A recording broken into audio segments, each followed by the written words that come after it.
let us know if you can actually see my screen.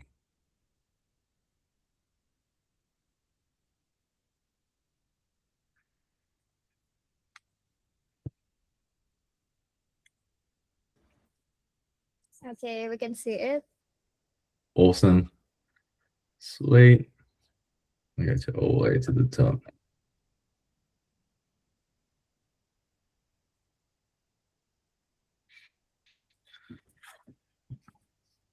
So pretty much how to make money using social media. The truth about content, intention, AI, and turning views into actual revenue. So my name is Liam Kungelman, former professional freestyle BMX rider and founder of BKBS Media and AI. So essentially I learned a lot of this actually from freestyle BMX, and we will get slowly through all that. So, a message from Kim. What's up, Queen? So my story changed when BMX stopped being the whole picture. So I was riding for a very long time. Fortunately, got pretty hurt a number of times, blew out my knee, and from that, I was pretty desperate. I had no job, no career, essentially to go down. So the next thing I knew was actually social media. I knew how to make content using a phone, didn't even have a camera. So I built up a personal following and I was able to generate millions and millions of views, but that didn't actually turn over always into revenue. Massive audience does not mean massive money. A small target audience paired with a right system guarantees reliable revenue, and we've been able to prove that with many of our clients. Attention only becomes valuable when trust and offers exist.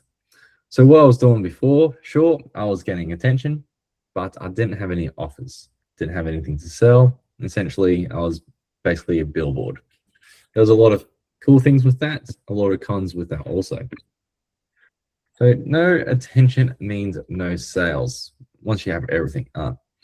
So a lot of businesses might have the best offers, might have the best range of best service, but if no one knows who they are, no one who knows where to go and what they do. So social media kind of plugs in those holes. Currently, right now, platforms now care more about interests than followers. TikTok essentially came in quite a while ago now, and they like to call that TikTokified.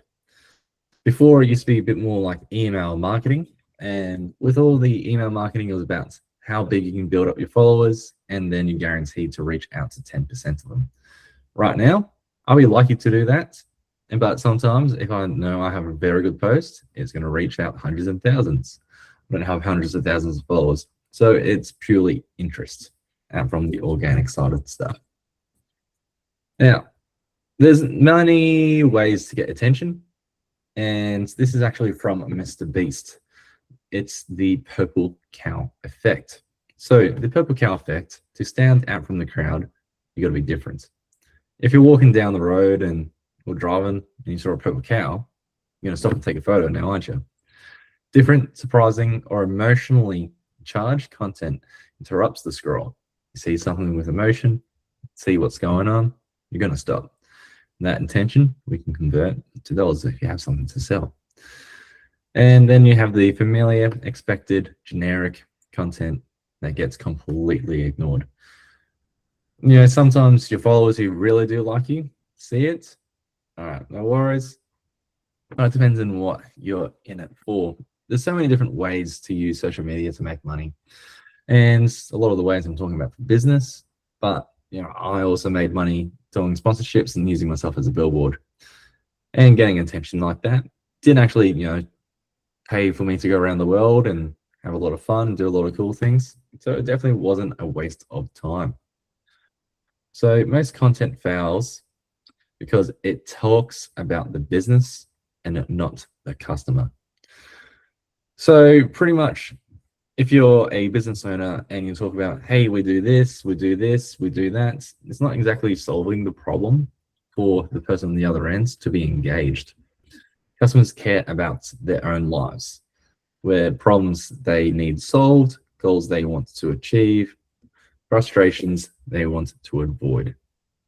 These are much better topics than someone just gloating about what they can do. It's only just human psychology. All of this stuff is based off human psychology. So AI has made creating content easier than ever, but standing out has become harder than ever. Don't get me wrong, AI content can do well. I've had some organic AI content actually blow up, and it was just a simple photo. All it was a car made up from Lego. But I understood the audience and what they liked and wanted to a point where it's like people are actually asking, is this an actual product? So it's about the creative, and so many people want to use it get replaced. So AI works best as a tool, not a personality replacement. You gotta make sure you're still you. Use it for speed, use it for research, use AI for ideas, brainstorming, and use it for systems. It's fantastic that way. It's definitely changed my life. And it's fantastic for brainstorming. If you're having troubles coming up with a new idea, how to change something, no worries.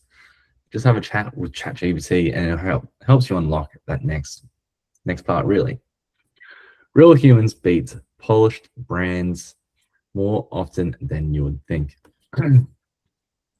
So some of my customers, I actually use my iPhone just to take a selfie, do some talking, super unpolished, super raw. And because now you can get super high-end quality AI stuff, this stuff is actually more trusting and actually converts a lot better. If you're also someone who likes to create content and get brand deals, it's called UGC, user-generated content. And trust at scale, people trust more than brands. Authentic content feels like a recommendation and not an ad. Hence why when you take a video selfie, it does a lot better than something high-end. Don't get me wrong, high-end stuff is definitely there for a reason, but it has to be used at the right time. So key formats, reviews, testimonials, customer selfies, videos, and real unpolished experiences. It's just make sure you're you. We're getting filled up with so much untrust and so much BS these days. Being genuine is actually the biggest thing. Now, busy businesses create massive opportunity for creators. A lot of businesses will start as a one-man team. They get bigger, they can't do everything.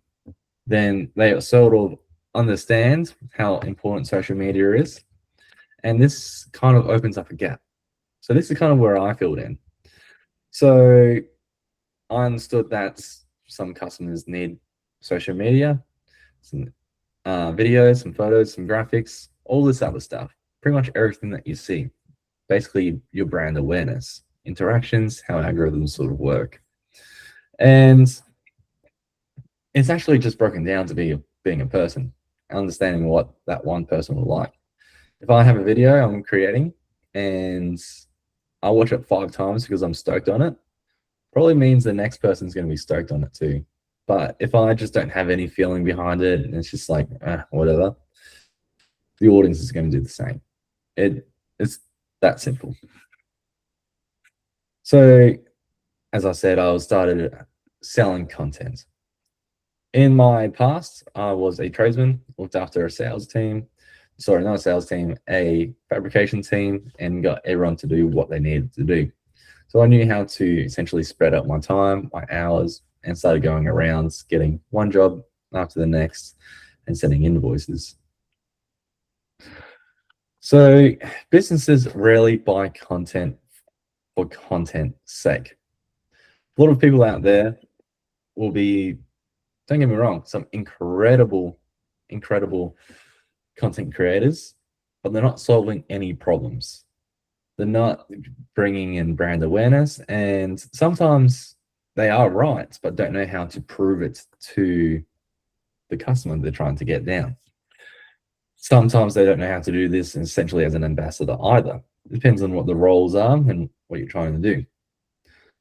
So you just got to understand what the problems are, how the business runs, and how you can improve it and fix it, and get them to understand what it is and how it's going to work.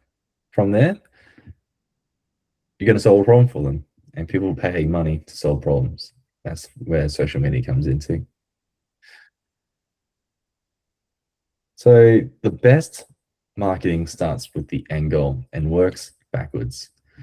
So engineering mindset don't just create content, hoped to find the exact outcome first, then build the path to get there. So let's say with one of my clients, they have massive ambitions, they got a decent budget, and they want to dominate. To do that, you're going to need some high-end content, but doesn't really sell the best. So then you're going to need some UGC, and then to put it into ads. All this stuff goes out into social media, so that creates traffic to go to the website for someone to call, to book in, to make money. So that's the main goal, to make businesses money. Momentum comes from starting, measuring, and improving. So every time you do something, it doesn't mean it's going to do well. You got to understand your audience. So you see what does well, awesome, that did well, and how do you improve on it? How do you measure it? And how do you repeat it? Is it even a repeatable system? And there's a lot of people out there I've coached through too.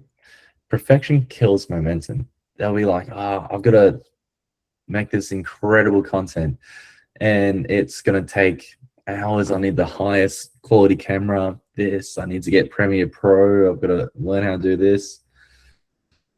Doesn't necessarily mean it's going to do the best. Like I said, usually just taking a selfie and talking does better. It's pretty wild. There's times for it, but just get it happening. So more posting only helps if the quality still holds up. So here you can have 3 great quality posts, and that's going to do much better than 30 terrible posts. Now, posting on social media is free, but you're still paying someone to do it for you. It takes time. Time is money. You can say, look, I posted 30 posts for you, but they all did terrible. So this is where you got to find out what your audience is, what they like, what it needs, and what problems it solves for your sponsor, for your company, for someone else's business. So you got to find out what the problem is and create the content for that. The right posting frequency depends on what you call sustainable. So it depends on the industry, how many resources you have, how much time, and your skill level. So it's a lot easier for me to go on with my camera and just do interviews, because you can ask him one question, that's one video. You ask them the second question, that's a second video, and so on, so on, so on. Sometimes people just do a lot more high-end sort of stuff, but you got to find out what problem it is. The algorithm rewards more than popularity. So in the old world, it was about the list of followers, but now it's all about interests. Relevant content gets distributed. So you got to understand basically what they like, what they want, and what they want to see again and again. If it's shareable and you see something, it's like, mate, my mate's going to love this, my friend's going to love this, my mum's going to love this, that's going to be interest. Someone's going to comment on it, that's encouraging engagement. And the more that you can get people to stay on Facebook, Instagram, TikTok, the more it's going to be rewarded for you. Great social content usually plays one of 4 jobs: attention, trust, education, and offer. So we try to stick to the 80-20 rule. So 80% fun, entertaining, interesting, all this other stuff, even educated. And that can also help improve attention, trust, and this also gets your offer over the line a lot easier. Social media makes more through a simple commercial path.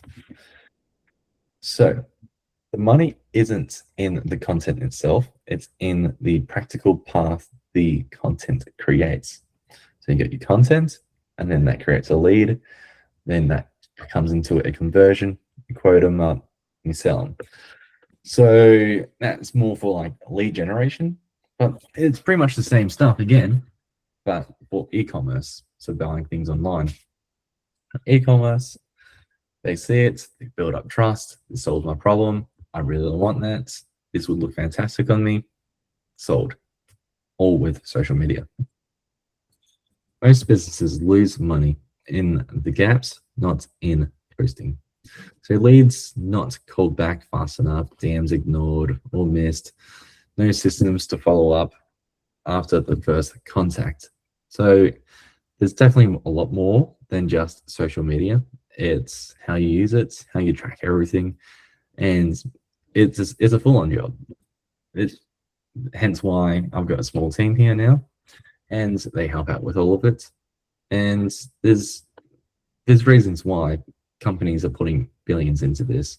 Just this year alone, Manus got bought out by Facebook for $60 billion, and Manus is only a couple years old, and it's just an AI tech company. The following up is where the huge chunk of the money lies. So most sales happen after touch points. Manual follow-up is hard to scale and easy to forget. Automation ensures no lead is left behind. Automation builds trust while you sleep. So pretty much, if you're new to this is essentially explaining once we get attention, a comment, a DM, everything else is set and forgets to a point. It depends on your company, your business, what you're trying to do. You'll see this a lot with influencers saying, DM me this word, and that triggers a automation, a workflow to send you this. People got into this, filled out a contact form, and then they got sent a link. Now they're here. The winner will always combine AI, automation, content, and human connection.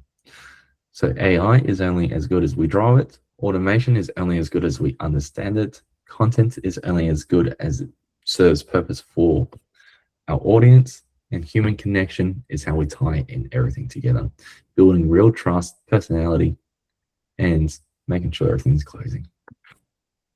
The big takeaway is that social media rewards clear systems, not just hype. Start with the goal, build backwards, be a real human, follow up relentlessly. So now, if there's any questions at all here, please let us know. Once we get back to my other screen.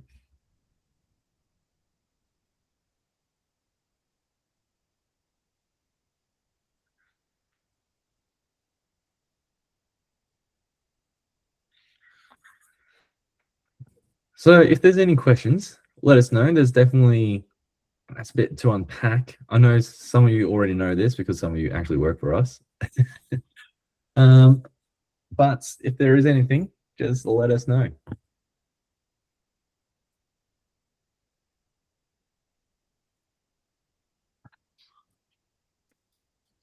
What do you like best about social media? Social media, what I like best about it, Yeah. you can use it for whatever you want. If you want to be creative, you want to use it as a selling tool, you want to help people. If you just want to express how something is, it's an open platform. It's a good way to connect with the world. And well, none of us would have met without social media either. So it's a fantastic connection tool. It just brings more to life. Okay, thanks. Yeah. Jacqueline, how do you use social media yourself too?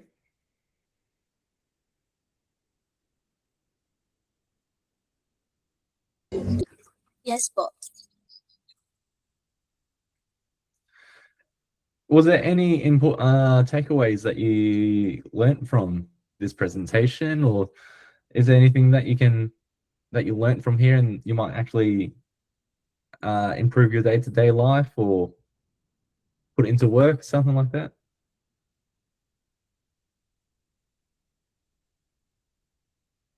Maybe post daily. Nice. What sort of posting do you do? Is it for yourself? Is it for our clients?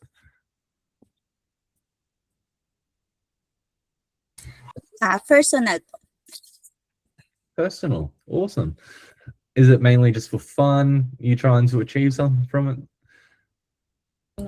No. it? Nice. Honestly, like going back to Kim's question, I actually use social media too. Like I put up a lot of stuff on YouTube too, just so I can watch back at it one day.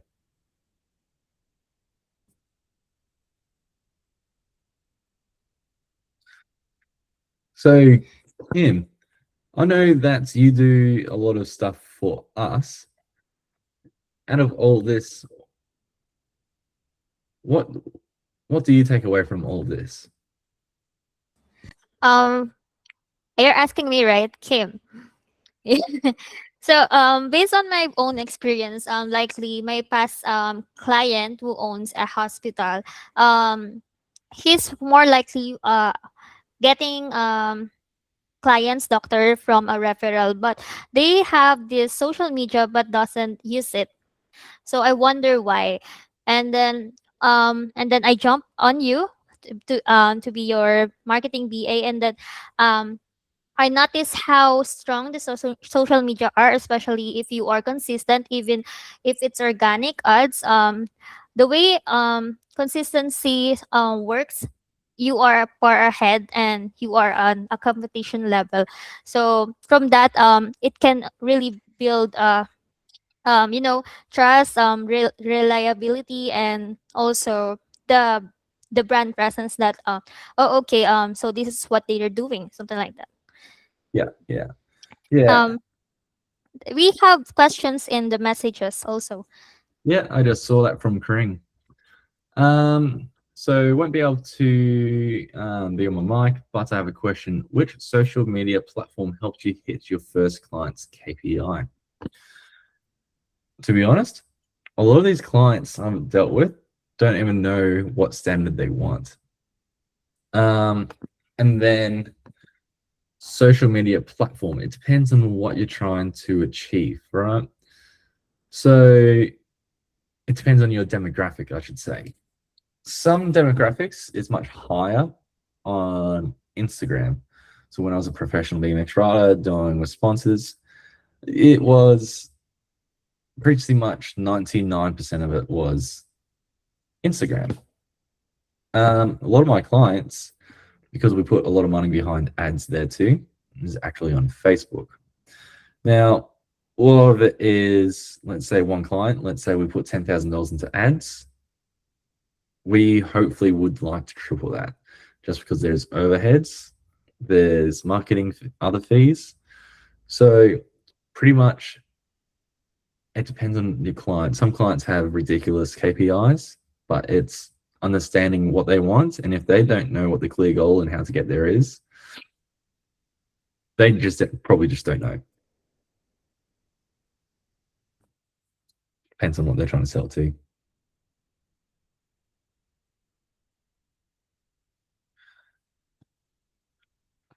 What platforms are you using at the moment, Kring?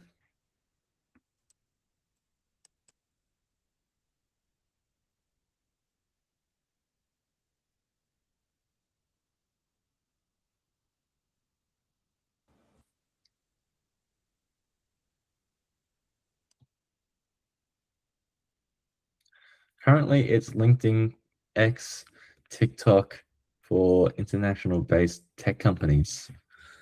Okay, that one's going to be pretty hard.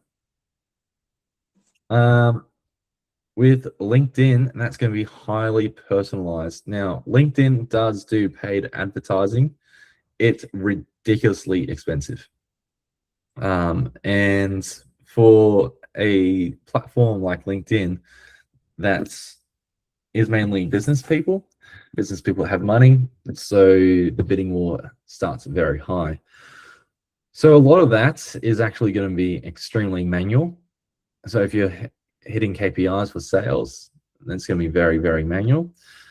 But LinkedIn is usually just being personal or teaching and educating. Basically, you just go back through your history, find out what has worked, and improve on it. And what hasn't worked, well, don't waste your time.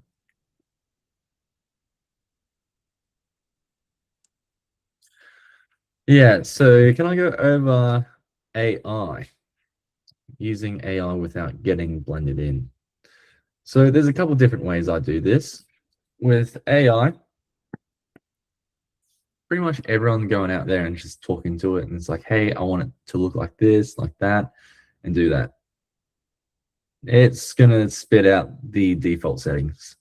What I like to do is pretty much just go onto Pinterest or I see someone else's idea, and I essentially will copy paste that, but get it to tweak it and a few other things.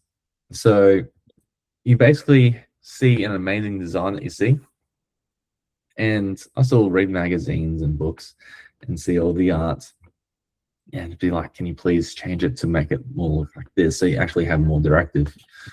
That's how I make it a bit more different than what stands out from the crowd. Everyone can just say, hey, make me taller, hey, make this ad. It's very generic, and because I make a lot of ads using AI now to make it look different, we will start with essentially a master content. We'll keep working on, let's say, one size, keep down, down, down until it's exactly what we want. And then we'll ask it to make it into multiple sizes. But it's a lot of work. It's a lot of tweaking. And it becomes about your own personal taste and what you like and what the crowd is going to like, going back on the history.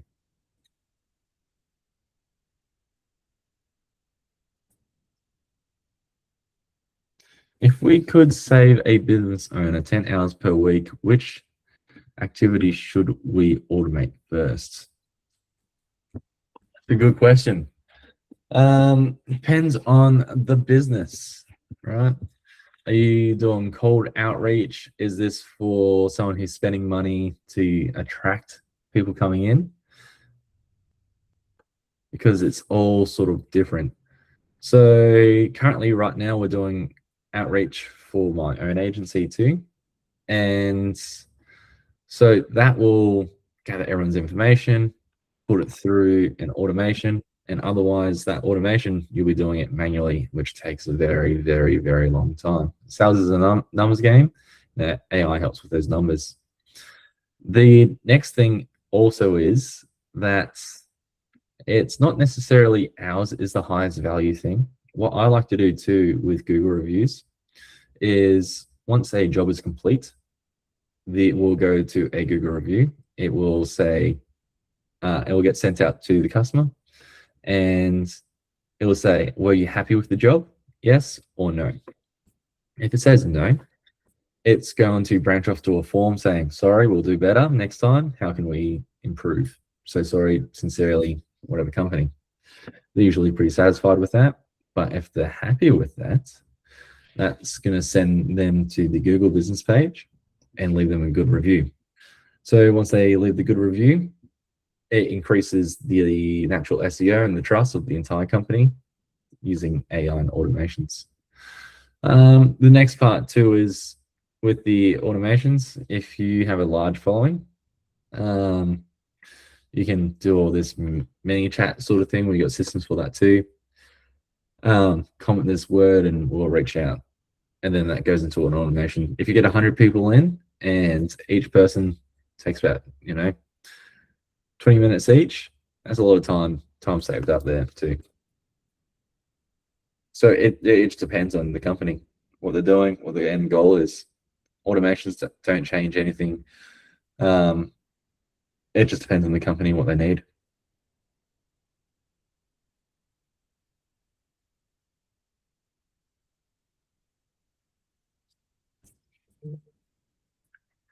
Yeah. Anything else? Patricia, is there anything that we can help you out with? I know you're doing a lot of stuff with gyms. Yes, but That was interesting. Actually, for someone who wants to start making money from social media, what should they focus on first? Growing followers, building trust, or selling their offer? So let's say if you're trying to do it yourself and you want to be like a brand ambassador, you'll start building up a following and trust. Now, they have this thing called micro influencers, and you can actually reach out to companies saying, hey guys, I really like your stuff. Let's say you have a dog and they sell dog products. They can sell dog products and you make UGC content and you sell that to them as a package. Hey guys, we did this. You know, we'd love to promote your company, create this sort of content, and pretty much that they can use that to make money. So it's always a return. You got to figure out how to make their money too. So Kim, she has a cat and planning to create social media platform. Yeah, so I'm not sure what it's like over there. It's definitely a large thing you can do, especially with pets. Everyone spending money on the pet makes them feel good too.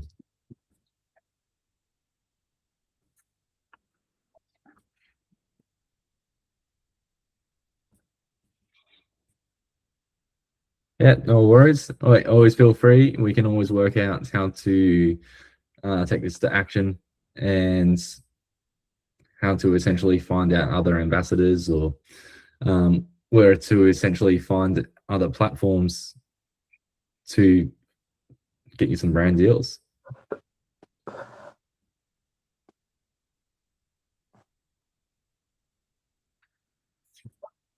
Cool. Well, we'll probably have maybe 1 or 2 more questions, and I reckon we'll wrap it up. What's your advice someone wanting to start in social media? Start. A lot of people overthink it, overcomplicate it, and they always want to be different. Now, there's called trend surfing. So basically, you see someone else doing something really, really cool. It's got lots of views. You can jump on that, use the same audio, same sort of trends. So that's a good way to do it. A lot of people want to be completely different. Doesn't mean different is good.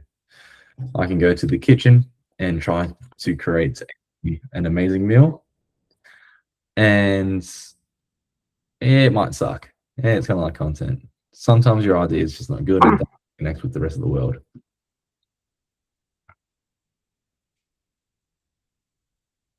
But yeah, post frequently and figure out how you can do it on a regular basis. Posting once is a start, but it gets built over consistency. What's the best content you've made that you call the purple cow effect? Best content personally I've made. We'll do this in 2 ways. I have done a number of worlds first on BMX. So as soon as you do worlds first, it's different. So when you scroll past, it's different. It connects with my audience. And then one of my favorite examples is actually this is completely AI generated. It was a photo of a van that was very popular, and I just made it into like a Lego kit, and you know, it'll basically look like something like can't really see it like that.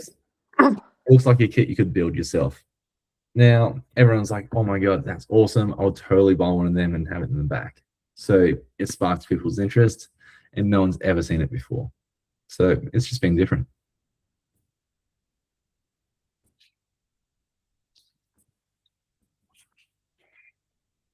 And that's why weird people usually blow up on the internet too, because it's different. It's that weird mix. You got to be different, but in the same sort of channel. It's super fun, you could say.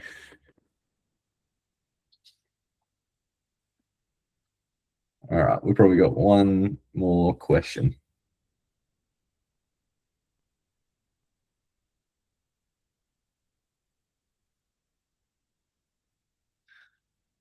Name not available. Are you wanting to ask a question?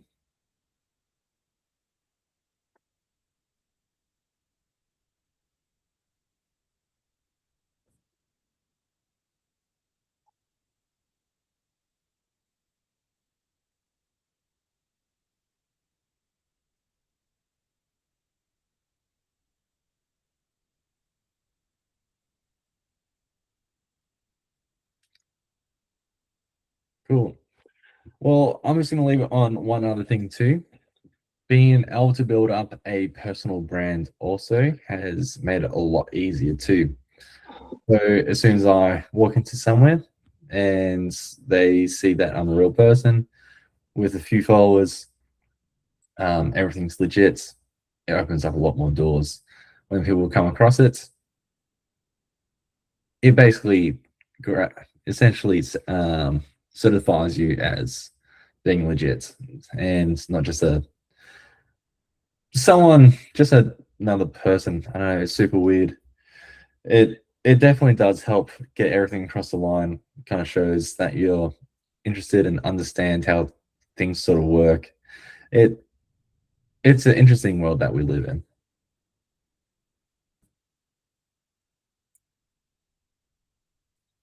Yeah. Well, guys, I reckon we're going to wrap it up. If there's any other questions, I know Name Not Available is raising their hands. Let's have a look.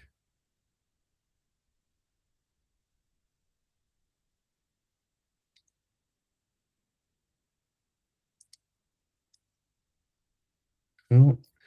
Awesome. Well, thank you very much. This is the first webinar. I hope you found it somewhat helpful. And yeah, have a great rest of the week. See you guys. Thanks, Liam. Thanks, Liam. Thank you.